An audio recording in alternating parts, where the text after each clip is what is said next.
Hello, hello, and welcome back to Shelf Talks, the podcast where we dive deep into the journeys of female founders bringing their product based businesses to retail store shelves. Today is a solo episode. I really got inspired by thinking about the 5 Ps that we always hear when it comes to marketing. For those of you who have taken Marketing 101, you know about product, price, place, promotion, and people, right? That's one of the first things we learn. Well, I want to talk about how we can apply those same 5 things when it comes to retail stores because they are very synergistic and they apply pretty much in the same manner. But I thought there would be a little bit of a twist when it comes to the definition. So, wanted to run through all 5. So, number one, product. How I want to think about product is the ultimate question. Is your product ready for retail shelves? Now, what makes a product really ready for retail shelves? When I think about it as a buyer and I'm first introduced to somebody's product, number one, you want to look at the packaging. Does it state all of the relevant attributes and benefits on the front? Because different from D2C, when your product is on retail store shelves, the consumer is walking by and you have, I don't know, what do they say, about 3 seconds to get somebody's attention. So with that, you really want to make sure that when a consumer walks right by that aisle, they see all of the bullets, all of the attributes, all of the benefits that they're looking for to solve their problem. Now, when your product is initially sold on D2C, so potentially on your own website, you may not have that on your packaging, right? Because you have the ability to talk about it through long form on your website. But when it comes to retail store shelves, a consumer isn't going to search on your website while they're walking the aisles, right? They need to be ignited as they're walking by. So whether it's low sugar, whether it's high fiber, protein is a big conversation right now. So if it has a significant amount of protein, if your product is recyclable, non-GMO, cotton, like whatever those key attributes are, you definitely want to make sure that those are properly placed on the packaging, big enough that consumers can see it when they're walking by the aisles and grabbing their attention head on. So we talk a little bit about the words and making sure that you're having those key points on the packaging. But another part of being retail ready is your packaging itself, like the real packaging. A great opportunity here is to take your product to a retail store. Put it on the shelf. We've heard from a number of female founders on this show that have actually taken their products to their dream retailers, put it on the shelf to see how it looks. How does it stand up? Is it in the proper packaging? How does it compare to other products on the shelf that are quote unquote competition, to make sure that when a consumer is scanning that aisle, that your product stands out? So go to the store, put it on the shelf. Does it stand up properly? Is it in packaging that actually has it stand up on shelf, or is it falling down? What about the height of the product? So when you think about your product in a specific category in the store, there's different shelf heights, right? And most times they won't adjust the shelf to fit your products. So you have to make sure that your product actually fits in that space that's allotted to that specific category. So put it on the shelf, take a picture. That was a great tip from Scout Brisson, CEO of DeSoy Non-Alc. She actually took pictures of her product on the shelf. She thought that it looked great when she was actually in the store, but then when she went back and reflected and saw her product on shelf in those pictures, it made her change the way that her packaging represented it and showed up on shelf to make sure it really popped and stood out. So take that advice from her. Take a picture, go home, reflect on it. Does it really stand out and allow impact so that consumers stop and take notice? There's other things like safety and compliance that you want to make sure your product is ready for when it's on those retail store shelves. Those are things that you may not know up front. You won't be able to see it when you're walking in stores, but it is conversation that you will be having with your buyers to make sure that you're ready and equipped on that specific retailer shelves. I think another great note when it comes to product is making sure the packaging is durable and can withstand being in trucks and being on pallets, being in warehouse distribution centers. There's been times where, I've seen product packaging looks great, but it's not equipped to get through the wear and tear of what it takes to get from your hands all the way to the retailer's hands. So make sure that it stands up properly. Make sure that when you start to palletize and you're starting to ship product to stores, that you're checking it before it goes out the door. You're making sure that nothing is being squished, no edges are being broken, that none of your plastic is being broken. that you're really just making sure you're doing your due diligence before it gets there. Because one thing that can happen is if your product is not durable and ready to survive that transport, you could get hit on the back end by the retailer with charges, compliance charges for not delivering product in the manner in which they expect to have it delivered. So make sure you're checking that. Number two is price. And that really is twofold. One, the price that you are showing to the consumer on retail store shelves. And the other is the price, or in other terms, cost that you are giving to the retailer who is buying your product. So let's start with the price on shelf. You're already selling your product on your website, maybe on Amazon. You already have, of course, a retail price that you're charging to consumers. At this point, I would imagine that those consumers are used to paying that price, right? And that you've trained them in order to know that the value of your product represents the price that they're paying, and they're coming back. So that means that they are accepting the price that you have. When you are going into retail stores, I'm not telling you to change your retail, but I am telling you that you need to make sure that the retailers that you're thinking about in your mind that you want to be on the retail store shelves align with the pricing of your product. And how you can check to make sure of that, hitting the stores that are on your retail strategy list and checking out the assortment that currently exists in your category. What are the price points and how does your price point align with what's on shelf? Say, for example, your product is rice and your rice is priced at $16.99 for a 12-ounce box. And typically everything in that space is $5.99. So yeah, of course, your consumers are buying the product on your website, on Amazon at the price that you've denoted. But when it comes to being on retail store shelves and it's sitting next to all of these other products that are priced considerably lower than you may not have the same consumers that are going to be buying that product because now they have a comparison where they don't have on your website, right? They go on your website, they see the rice, that's the only rice that they have available, they buy it. They go in the store, they see your rice, they see the other rice that sits around your rice, and then they start to question the retail and why it may be significantly higher than everything else on shelf. So that's one reason you really want to make sure that the retailer that you're choosing aligns with your mission and your values of your product, and of course, the price. If you have premium rice, you may not want to be in Walmart, right? Because how many consumers are really looking for premium product in that retail store? You may want to be in more of like maybe a Wegmans, right? Or, some other high-end grocery store that consumers go in with the mindset that they're going to be paying higher price because it's better quality, it's sourced in a better environment, all of the things that make it feel more premium. So as you have your retail list of the stores that are your dream to have your product on, you want to go and do some work to make sure that they really fit your products. And, sadly, you may have a retailer that's on your list that you've been dreaming of having your product in. And when you go there, your product just may not fit. And I'll tell you up front that it's best to walk away before you even get started there because it's going to be really tough to change the consumer's mindset in that space. So maybe it's just a store that you'll love to shop on your own, but not a store that you necessarily want to have your product in. This is just really important to make sure that you're finding the right retailers for your product. That can make or break whether you're going to have sales or not. You want to have your product in stores that consumers are used to shopping that type of price point, that type of product in that type of environment. And so that's why I really encourage you to do research up front to make sure that this dream list that you have isn't just a dream, but can be a reality, and a reality that equates to really having success in your business. The other side of price is the price or the cost that you charge the retailer. So you have a cost of what it takes to make the product. And then there is the price that you charge the retailer for your product. And in between there is your margin. So how much money you're actually taking in to support marketing, buying more inventory, supporting your business with all of the payments and fees and all of the things that it takes to run a business. You have to make sure that you're incorporating that when you give the retailer your cost of goods in order to buy your product at that wholesale price. So do your work to understand cost of goods and then make sure that you're putting in some buffer to support all of the expenses that come along with it. Margin to a retailer, which is the difference between the retail price on shelf versus what you're charging the retailer, could vary.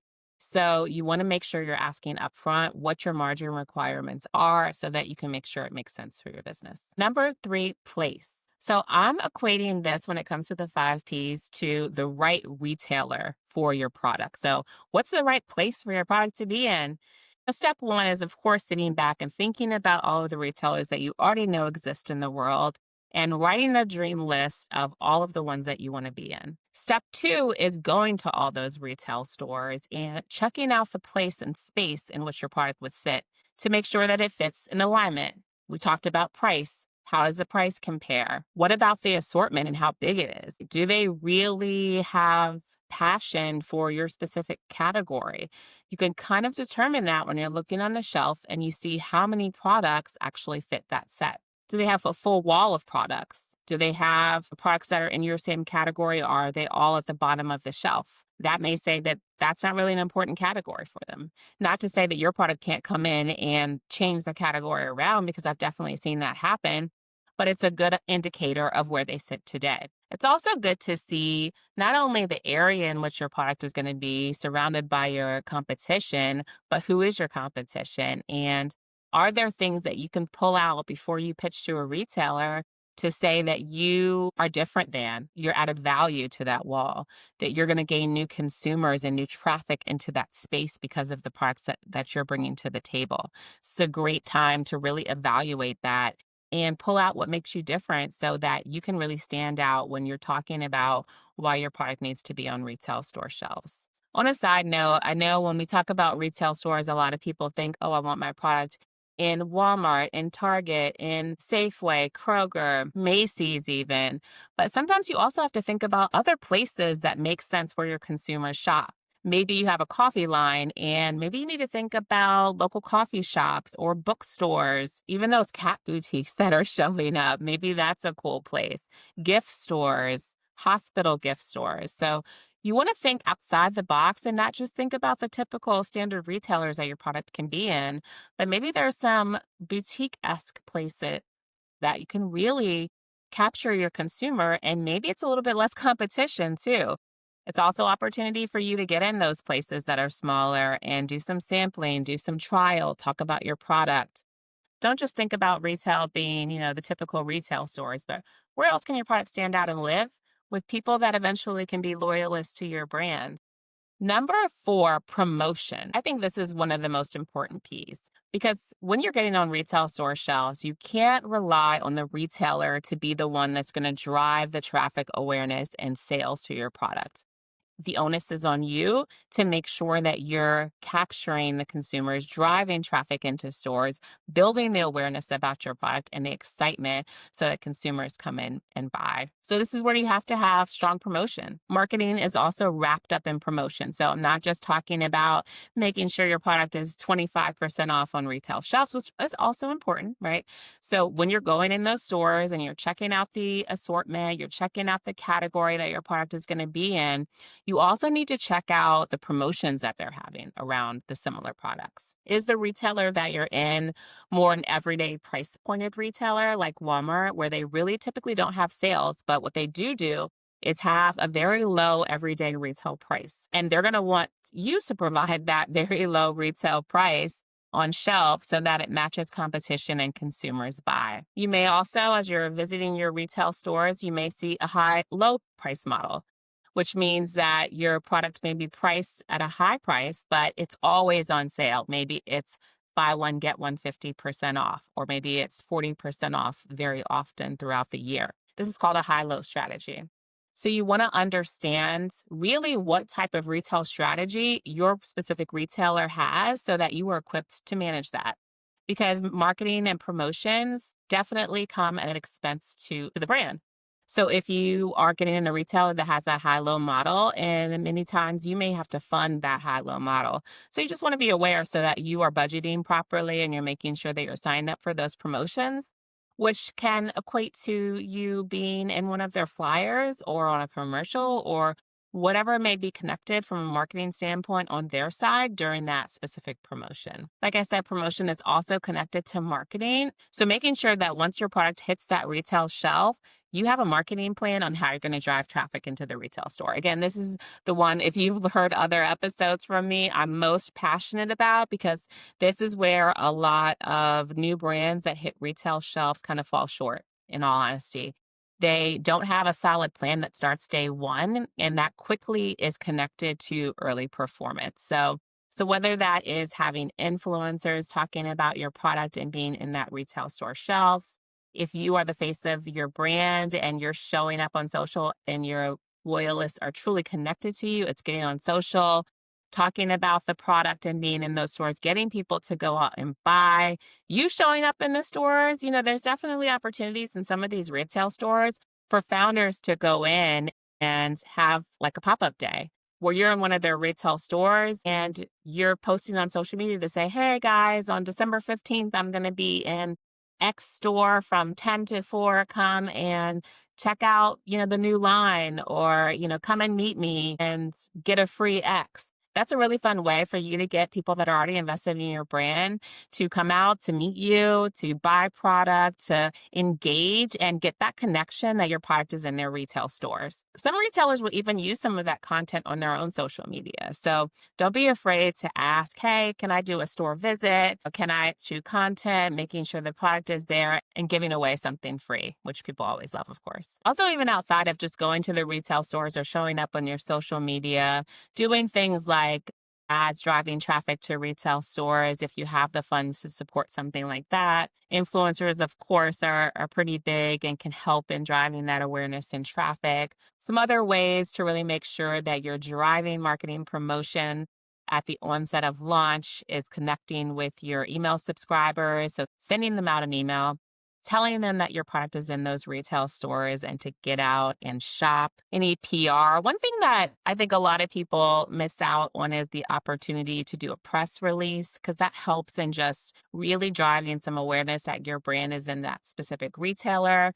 Many times it can be picked up by other channels and amplified in a bigger way. So you could think about PR and how that could relate to really amplifying the awareness of your product being in that retail store. Let me think, what are other ways that I've seen that have been really impactful when it comes to launch? I would say the biggest ones definitely are utilizing social media to really drive awareness at the onset of a launch, seeing if you could partner with that retailer and doing a collab post where your followers and their followers can both see that content and engagement of both parties being really excited that your product is on retail store shelves. I would say if you are a founder and you're already pretty relevant in the community, that you're showing up and talking about this relationship, this new partnership, and the excitement that you have to get other people excited. And then I'd probably say outside of that, any sort of exclusive that you could bring to that retail store, because it just allows for a different conversation. It's one thing to say all the great loves that you shop on our website are now available in X store versus saying all of your products that you love are available in this retail store. Plus we just launched a new flavor that's only available at this retail store. That's going to get people more excited. That's going to get people to really go out to the store and buy the product because that's the only place that they can shop. So exclusives, first to markets, anything you can bring to the table. Just to reflect on a past episode with Brianna Arps, founder of Mudo Perfume. She had a travel bag in the specific color that was only available at Urban Outfitters when she launched in Urban. It got people excited because they were like, of course I can get Mudo on the website, but if I go to the store, I'm actually going to get this really cool travel pouch that I can't get anywhere else. So think about that as just an added layer of excitement when it comes to promotion around your product. Additionally, one thing I'll never stop saying is the fact that marketing and promotion is not just from when you launch. You have to make sure that this is something you have in place consistently. You are always talking about your product being in these retail stores. You're always having promotions. You are always sampling. You're always giving trial. Whatever those things are, especially as you're starting to do them at the beginning of launch, and you're identifying which ones are working versus not. The ones that are working, you need to double down on. The ones that are not working, you need to just stop doing. But at the end of the day, you definitely need to just keep going and trying something new.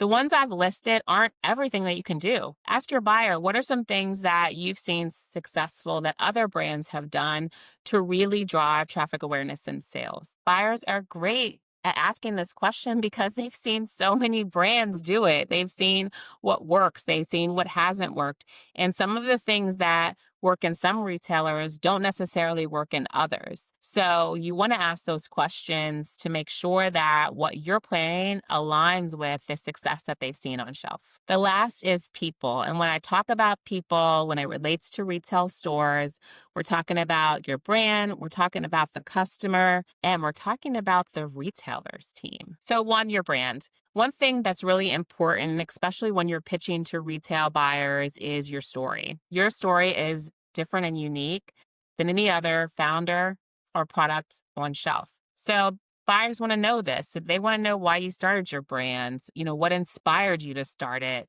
What does success look like to you? What is your mission of the brand? And what has been the evolution? That's a key part in telling your story. It's of course not everything. Buyers, of course, want to know how your sales have been, how you're performing, what your product assortment looks like. Does it taste good? Does it deliver to the benefits that you're stating that it's going to deliver? But number one is why you even started the brand. And some retailers can use that even from a marketing lens to consumers. So make sure when you're pitching, make sure that's the first thing you talk about is who you are and why you started the brand. The second part of people is your customer. So you have a customer that shops your products now when it comes to on your website, when it comes to, again, maybe Amazon. But do they want to shop in the retailer that you want to have your product in? You need to ask that question before you get your product up on those retail store shelves.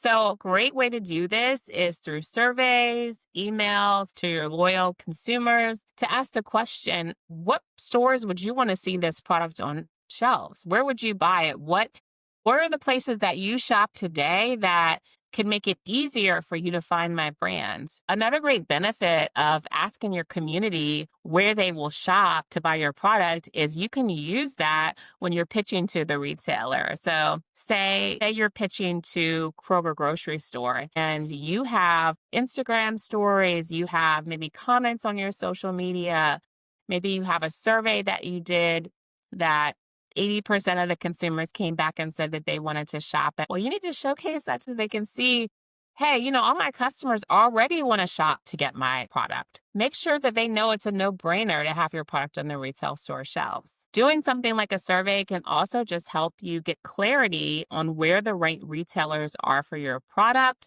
Not only retailers, because of course some are just in regional areas of the country, right? So, maybe a consumer that lives in California may not say she wants, Harris Teeter as the place that makes the most sense for her to shop. But what it can do is not only tell you specific retailers, but it can also give you understanding as the type of retailers. So again, whether it's specialty, grocery, high end, more bargain shopping, you can use that data to really determine what makes the most sense as you're creating that list. And then lastly, when it comes to people, the retailer's team, which are your advocates to getting consumers to buy when they are shopping in retail stores. Some retailers do it better than others when it comes to really getting their associates educated and knowledgeable about product on shelf. But how you can help in getting that information out is one, if you have the ability to do any sort of demos or trials or sampling in stores, getting out to those stores, as many as you can. Because what this does is not only gets you in front of customers, but it also gets you in front of the team that is selling the product when you're not there. They can sample, they can trial, they can engage and get educated so that when you're not there, they're still able to talk about your product when you leave. So you need to treat them like partners. You need to communicate. You need to give them samples, get them excited just as you're excited. They're just an extension of who you are in delivering the right information to consumers looking for products just like yours. If you can't get out to those retail stores, ask the questions about other ways that those retailers educate. Some retailers may have training sheets that you can provide that talk about the benefits of your product, the consumer, and how to sell. Others may have calls that you can jump on, every quarter or maybe every month that you can talk about your product and give some education to the managers or associates that are working your specific area. So you really just need to ask the questions, make sure you understand all of the avenues that you have to really connect to those associates in stores. And honestly, they don't have trial and sampling and all of the things that I talked about. Just walk in the store. Just walk in the store, introduce yourself to as many people as you can, talk about your product, pull some samples out of your bag to give them whatever it takes to get people excited, engaged, and ready to sell your product and really understand it. At the end of the day, it's only going to benefit you and your sales and performance on shelf. So there you have it. The 5 Ps typically related to marketing. We've kind of switched it up and related to retail stores, but all, I think, very important things to think about when you're building your retail strategy. If you're already in retail stores and you're trying to understand how to really drive and impact more sales and get those products off the shelf and into the right consumer's hands. I hope you can take these back, reflect, write some notes, devise your next plan. My book, Shelf Talk, which is available on Amazon, also breaks these down and gives you some more guidance on really how to make sure you have the right ammunition to go to market, to get on shelf, and to actually win. As always, I hope this episode was helpful. Definitely would love for you to leave a review. Make sure you're following this podcast so that you are getting all of the updates weekly on the new episodes. Can't wait till next time.